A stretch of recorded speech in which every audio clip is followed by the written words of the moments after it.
Assalamualaikum warahmatullahi wabarakatuh, Bu Retno. Waalaikumsalam warahmatullahi wabarakatuh, Bu Maria. Ya, Ibu hari ini akan melakukan supervisi, Bu ya. Di kelas berapa, Bu? Di kelas 10-3. Di kelas 10-3. Oke. Sebelum Ibu melakukan supervisi, kita akan melakukan percakapan praobservasi kelas, Bu ya. Ya, jadi tujuan dari percakapan ini adalah untuk mengevaluasi semua kegiatan, proses, kemudian pembelajaran yang akan Ibu lakukan di dalam kelas. Jadi nanti pertanyaan pertama, Bu ya, apa tujuan pembelajaran hari ini yang akan Ibu laksanakan di kelas 10-3?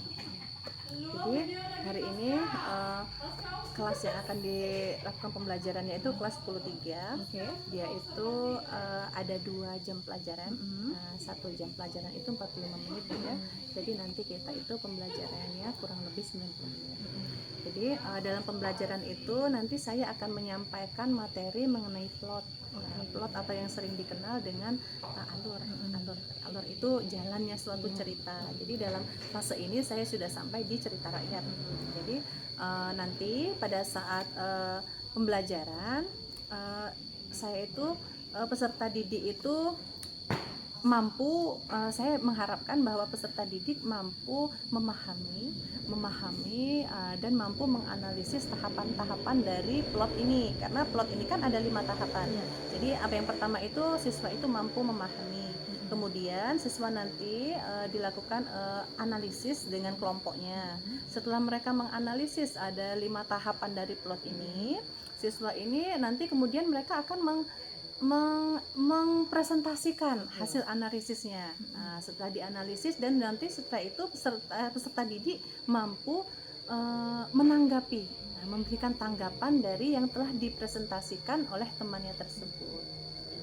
Baiklah, Bu ya, berarti Ibu hari ini akan mengajarkan tentang materi plot, Bu ya. Iya. Kemudian tujuan pembelajaran Ibu ada 3. Pertama memahami, menganalisis alur plot, kemudian nanti anak diminta menginterpretasikan dalam bentuk hasil diskusi, kemudian yang terakhir anak diminta untuk menanggapi analisis, ya.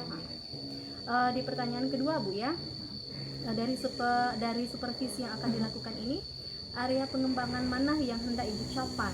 Jadi maksudnya aspek yang dikhususkan yang akan diobservasi di dalam supervisi kali ini apa? Kalau aspek yang dipusatkan dalam pembelajaran sepertinya lebih ke media pembelajaran. Karena seperti ini, media pembelajaran saat nanti itu yang saya gunakan yaitu media buku dan media papan tulis. Jadi dengan menggunakan media buku dan papan tulis ini, apakah dia mampu atau berhasil diterapkan dalam pembelajaran ini, ataukah atau mungkin dalam pembelajaran ini kita bisa menggunakan media lain yang lebih efektif dalam pembelajaran alur itu. Berarti Ibu menginginkan ya aspek utama yang diobservasi kali ini adalah tentang media. Untuk pertanyaan yang ketiga, Bu, apa saja strategi yang Ibu persiapkan untuk melakukan supervisi kali ini, Bu? Kalau strategi dalam pembelajaran saya itu, strategi yang saya terapkan yang pertama yaitu untuk menguasai anak terlebih dahulu. Itu kami sudah menerapkan, sebelumnya sudah ada kesepakatan dari pertama kali pembelajaran bahwa dalam pembelajaran bahasa Indonesia itu anak harus menggunakan bahasa Indonesia yang baik dan benar. Jadi supaya lebih minimalisir keributan atau kegaduhan dalam kelas. Selanjutnya yang kedua yaitu kami nanti saat pembelajaran itu menggunakan model pembelajaran cooperative script. Jadi anak itu nanti akan berdiskusi, satu kelompok itu ada orang 2, ada satu yang sebagai pembicara, ada yang satu sebagai pendengar atau pengenal. Kemudian di akhir pembelajaran kami itu juga biasanya dalam pembelajaran kami itu menerapkan 3-minute review. Jadi 3 menit mengulas kembali pembelajaran yang sudah kita pelajari dari pembelajaran tersebut. Oke, Bu ya, berarti strateginya sudah dipersiapkan dengan baik dan matang. Ini nampaknya. Baiklah Ibu Retno, sekian saja percakapan kita. Silakan Ibu melaksanakan kegiatan belajar di dalam kelas. Semoga sukses, Bu ya. Terima kasih, Bu Retno.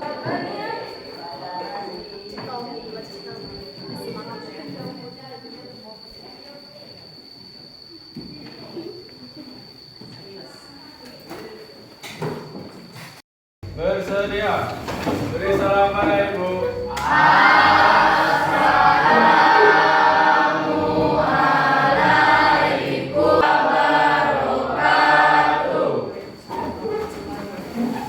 Doa mulai.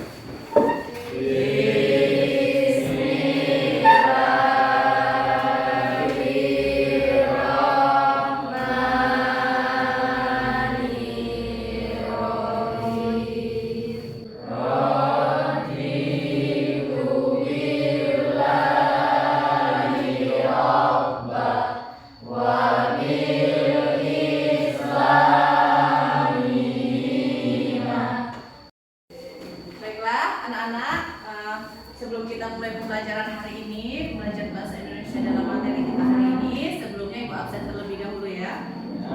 Alpino Saputra, Anggi Saputra, Zaki Aditya, Hadir. Yulistri, Hadir. Rizendri. Berarti yang tidak hadir Fadel ya. Ya.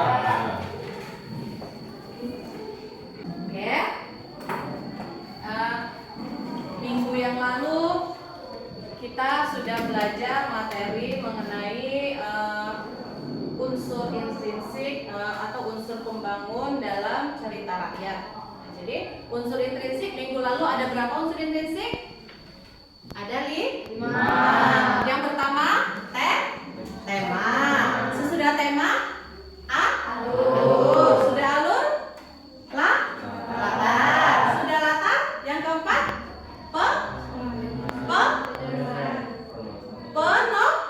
penokohan dan perwatakan. Dan yang kelima ada yang namanya amanat. Jadi kemarin kita sudah belajar mengenai unsur intrinsik dalam cerita rakyat. Nah, jadi dalam hari ini pembelajaran kita hari ini yaitu kita akan membahas mengenai plot atau alur. Jadi kemarin sudah secara menyeluruh kita unsur intrinsiknya. Hari ini secara spesifikasi atau secara khusus kita akan membahas mengenai plot atau alur. Ada yang tahu alur itu apa? Ayo. Apa guna kita mempelajari alur hari ini? Jadi alur itu adalah jalannya suatu cerita. Jadi kegunaan kita mempelajari alur. Jadi dalam cerita itu supaya kita tahu jalan ceritanya bagaimana. Tiba masa pengenalannya gimana. Ada dalam cerita itu yang namanya ada pengenalan masalah, ada puncak masalah, ada penyelesaian masalah. Oke, sekarang di sini plot. Selain dari plot itu adalah alur cerita. Apa itu alur tadi? Jalan cerita. Oke, sekarang di sini plot atau alur itu ada 5 tahapan. Tahapan pertama, silakan buka bukunya halaman 32. Tahapan pertama itu ada yang namanya orientasi. Yang namanya turning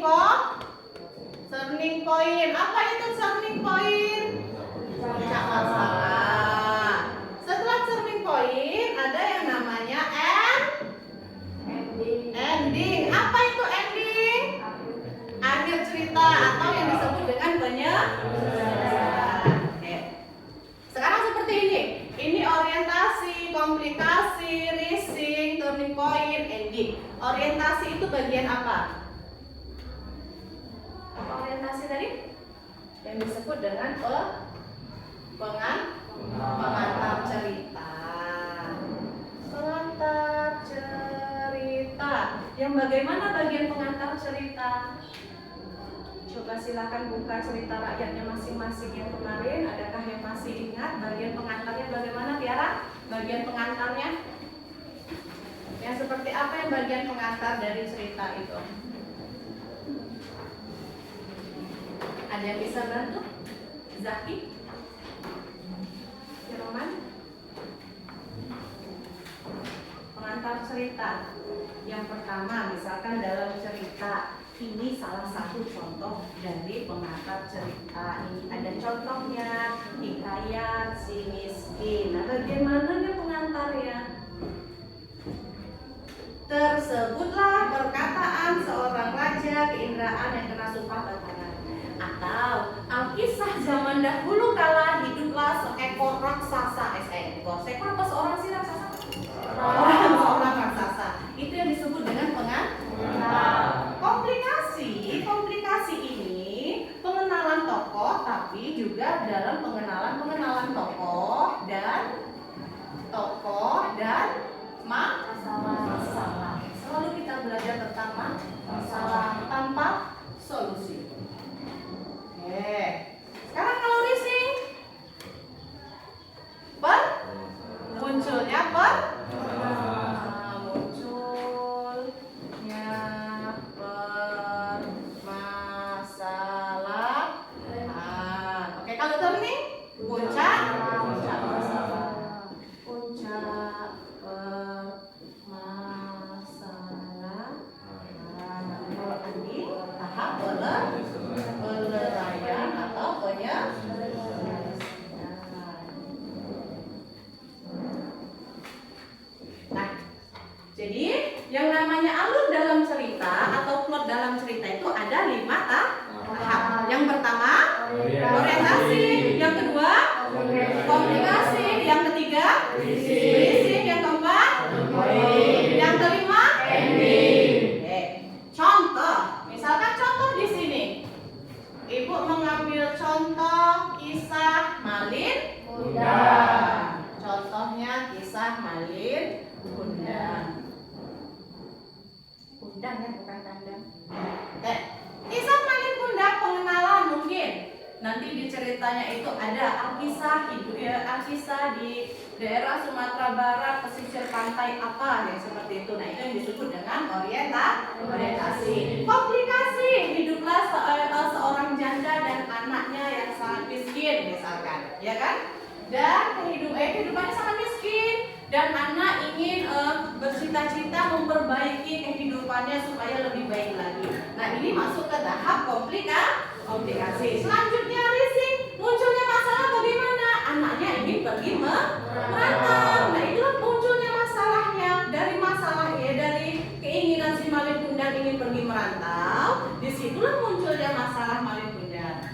Puncak masalahnya gimana? Malin Kundang menikah dengan seorang perempuan kaya raya, dan saat dia pulang ke kampung, dia tidak mengenali ibunya. Itu puncak masalahnya. Penyelesaian bagaimana? Akhirnya Malin Kundang dikutuk menjadi batu.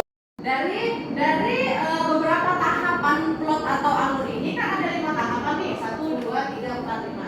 Nah, sekarang silakan kalian analisis. Nah, silakan kalian analisis atau kalian identifikasi alur dari Hikayat Si Miskin halaman 69. Nah, dari Hikayat Si Miskin ini, silakan kalian cari alurnya 5 tahapan ini. Orientasinya yang mana? Bagian komplikasinya yang mana?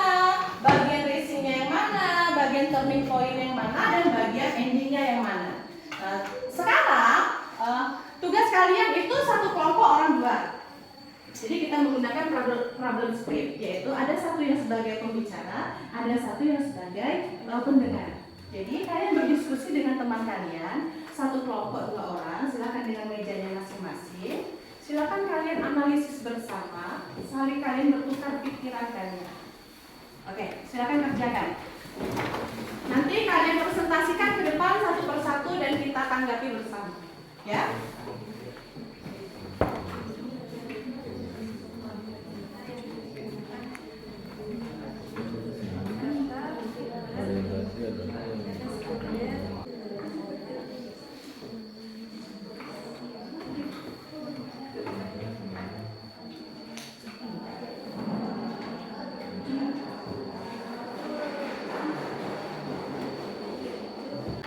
Sudah Cil? Diskusinya sudah selesai. Sekarang kita akan presentasikan hasil dari yang sudah kalian diskusikan tadi. Setelah itu nanti kita akan menanggapi hasil-hasil dari yang sudah kalian analisis dari kelompok kalian. Oke, untuk yang pertama untuk mempresentasikan yang sudah kalian diskusikan, Ibu minta kesediaan dari kelompok tuliskan di hasil diskusi kalian. Sini aja. Oke, yang lain silakan didengarkan. Kalian amati, nanti ibu akan kasih kesempatan untuk kalian bertanya dari hasil yang sudah dipresentasikan oleh kelompok 4. Assalamualaikum warahmatullahi wabarakatuh. Ya, kami di sini ingin mempresentasikan tentang plot atau alur dari cerita Hikayat Si Miskin. Jadi orientasi dalam cerita ini adalah Alkisah, maka tersebutlah perkataan Mara Rama berjalan dua bersaudara itu, maka Tuan Putri Nilai Kusuma itu pun menangis hendak minum susu, maka Mara Karama pun menangis. Itu orientasi. Komunikasinya adalah Syahdan beberapa lamanya. Selanjutnya rising. Adapun Mara Karama itu apabila ia bertemu dengan segala raja-raja itu, maka Tuan Putri Nilakusuma itu pun disembunyikan. Turning point, maka tiba-tiba melayanglah seekor burung dari atas kepalanya, maka Tuan Putri Nilakusuma pun menangis, lalu disambarnya burung itu. Mara Karama pun berjalan menuju bunyi ayam berkokok itu, tapi hati Mara Karama itu tiada sedap berdebar-debar rasanya setelah sampai ia kepada dusun orang. Itu tadi hasil analisis dari kelompok 4. Adakah yang mau menanggapi atau bertanya dari hasil analisis kelompok 4? Silakan, Diana. Tolong dijelaskan kembali bagian turning point. Ya, silakan kelompok 4 bagaimana? Minta penjelasan kembali bagian turning point-nya yang mana? Maka tiba-tiba melayanglah seekor burung dari atas kepalanya. Maka Tuan Putri Nilakusuma. Itu tadi bagian turning point-nya. Bagaimana, Diana? Apakah sudah cukup jelas? Iya, Bu. Itulah presentasi yang kami dapat sampaikan. Apabila salah, kami mohon maaf. Saya akhiri. Wabillahi taufiq wal hidayah.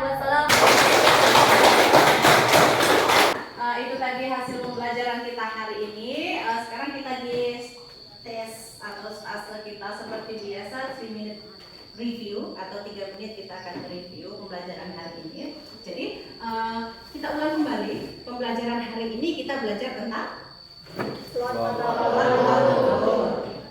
alur. Ada berapa tahapan? 5. Tahapan pertama orientasi, itu pembelajaran kita hari ini. Jadi kita bagaimana cara kita memahami, sekaligus kita sudah menganalisis apa itu yang dimaksud dengan alur atau plot, yaitu jalannya suatu cerita. Oke, bagaimana anak-anak? Apakah ada yang ingin bertanya untuk pembelajaran kita hari ini sebelum kita mengakhiri pembelajaran kita? Untuk pembelajaran selanjutnya kita akan mempelajari tentang nilai-nilai yang terkandung dalam hikayat. Oke, sudah cukup untuk hari ini? Terima kasih untuk hari ini. Ibu ucapkan sangat berterima kasih hari ini, pembelajaran sangat luar biasa, dan Ibu akhiri. Assalamualaikum warahmatullahi wabarakatuh. Bersedia. Terima kasih banyak.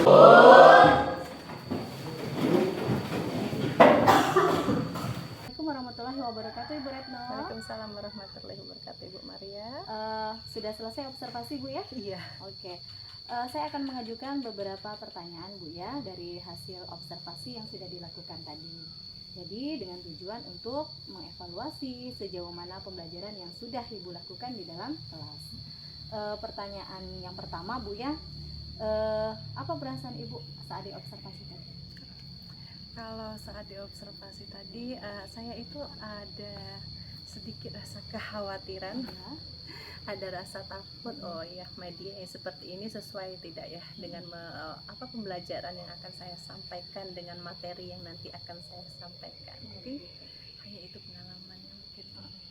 Ya, agak canggung juga, Bu ya? Iya, jadi yang biasanya belajar kita hanya ada siswa dan saya, dan sekarang ada Ibu Maria di belakang, jadi ada rasa canggung juga, rasa khawatir, takutlah seperti itu kan. Jadi kita lanjutkan ke pertanyaan yang kedua, Bu ya. Area pengembangan, kemudian langkah-langkah pembelajaran apa yang sudah Ibu lakukan tadi di dalam kelas? Kalau area pengembangan dan langkah-langkahnya itu area pengembangan yang saya gunakan itu medianya itu dalam kelas itu hanya menggunakan media buku dan media papan tulis seperti itu. Jadi langkah-langkahnya itu anaknya itu nanti mereka bukan nanti anak-anak itu sudah melakukan menganalisis segala dan menginterpretasikan melalui media yang digunakan yaitu buku dan papan tulis. Jadi anak mencatat, kemudian setelah itu anak mempresentasikan dengan menggunakan papan tulis seperti itu. Oke, kita lanjut lagi Bu ya ke pertanyaan yang ketiga. Apakah yang sudah Ibu lakukan tadi menurut Ibu bagaimana? Apakah sudah termasuk baik atau bagaimana? Kalau menurut saya setelah pembelajaran tadi ya Ibu Maria ya, dengan menggunakan media buku dan media papan tulis itu tadi memang berjalan dengan baik, namun mungkin akan lebih baik lagi jika kita menggunakan media-media lain yang lebih menarik bagi anak untuk melakukan pembelajaran, karena anak bisa dengan cepat dan anak bisa memahami dengan semenarik mungkin pembelajarannya. Kita mungkin bisa menggunakan media-media lain, mungkin selanjutnya bisa kita gunakan media digitalisasi. Jadi anak itu sudah membuat video bahan ajarnya itu yang mereka analisis tadi, kan plot itu kan ada 5 tahapan. Jadi mereka menggunakan video pembelajaran. Setelah itu anak mempresentasikan maju ke depan dengan menjelaskan hasil video atau yang sudah mereka buat itu tadi. Jadi anak itu dengan menggunakan video-video yang semenarik mungkin, anak kan sudah bisa, sekarang sudah zaman digitalisasi, anak sudah bisa sekreatif mungkin dengan alunan musik yang sekreatif mungkin, atau menggunakan gambar-gambar dan warna-warna yang menarik, mungkin anak lebih proses pembelajarannya lebih menarik dibandingkan dengan kita hanya menggunakan buku, kemudian anak mempresentasikan ke depan dengan cara membaca saja. Mungkin itu Baiklah Bu ya. Itu tadi Ibu menilai ya apa yang sudah Ibu lakukan di dalam kelas. Kemudian pertanyaan keempat Bu ya, bisakah Ibu menceritakan kekurangan dan kendala yang Ibu temui saat tadi melaksanakan proses supervisi di dalam kelas? Kalau kekurangan kendalanya itu lebih ke time management. Oke. Mungkin tadi pas pembelajaran tadi itu anak itu kan yang pertama kan itu memahami dulu, setelah itu anak menganalisis.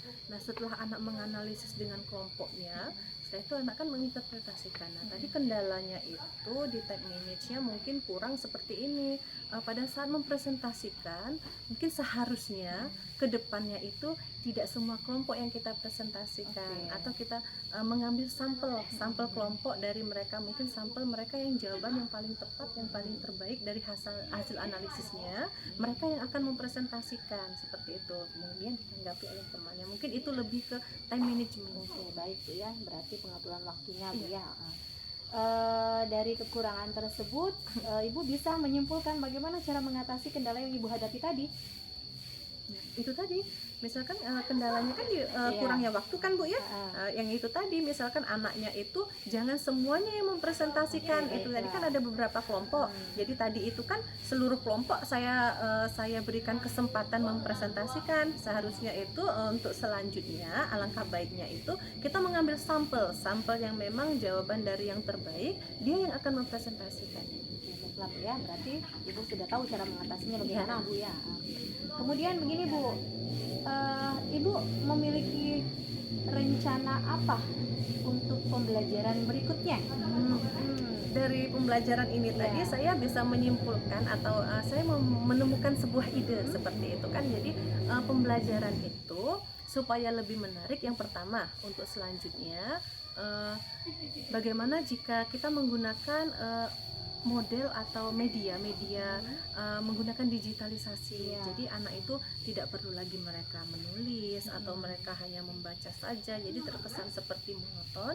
Anak lebih menarik, dia menggunakan digitalisasi untuk mengembangkan hasil yang sudah dianalisisnya. Jadi kan selain anak bisa menjadi lebih kreatif dan anak juga menjadi lebih menarik dalam pembelajaran. Oke, jadi disesuaikan dengan Perkembangan zaman. ya, perkembangan zaman. Anak zaman sekarang kan sudah masuk ke generasi Z. Iya. Jadi aplikasi penguasaan aplikasi itu mereka sudah tidak bisa diragukan lagi, mereka sudah mampu ya. Jadi dimanfaatkan Bu ya. Iya. Kemudian yang terakhir, kapan rencana tersebut akan Ibu lakukan? Ya, setelah pembelajaran ini selanjutnya akan saya terapkan seperti itu. Kalau itu yang lebih baik kan? Ya. Minggu depan berarti Bu ya? Iya. Oke, terima kasih Bu. Semoga di minggu depan rencana Ibu bisa terwujud, kemudian memperoleh hasil yang memuaskan, khususnya di nilai akademik anak murid kita Bu ya. Terima kasih banyak Ibu Retno atas waktunya. Saya akhiri Bu ya.